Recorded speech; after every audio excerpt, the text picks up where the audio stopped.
वो खड़ा था अपने खोए हुए साम्राज्य के बीच, अकेला और थका हुआ, लेकिन उसकी आंखों में एक नई उम्मीद की किरण जल उठी। वो लौटेगा और अपना ताज फिर से पहनेगा।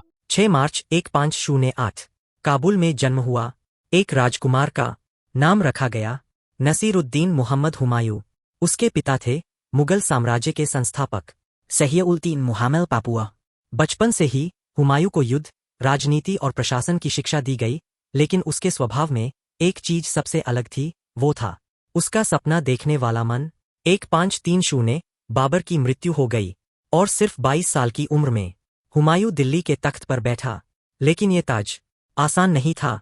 साम्राज्य बंटा हुआ था, चारों तरफ दुश्मन थे और सबसे बड़ा खतरा था अफगान योद्धा शेरशाह सूरी। शेरशाह सूरी एक बेहद चालाक और ताकतवर शासक था। 1539 बैटल ऑफ चौसा। इस युद्ध में हुमायूं को भारी हार मिली।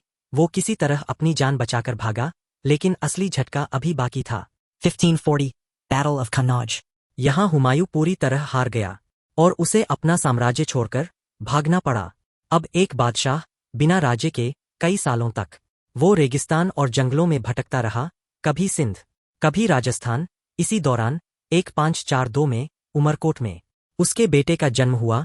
नाम था अकबर। लेकिन हुमायूं के हालात इतने खराब थे कि वो अपने बेटे को भी सुरक्षित भविष्य नहीं दे पा रहा था। आखिरकार 1543 में हुमायूं ने फारस के शासक शाह तहमास्प आई से मदद मांगी। फारस के राजा ने हुमायूं की मदद की, उसे सेना दी, ताकत दी, और यहीं से हुमायूं की वापसी शुरू हुई।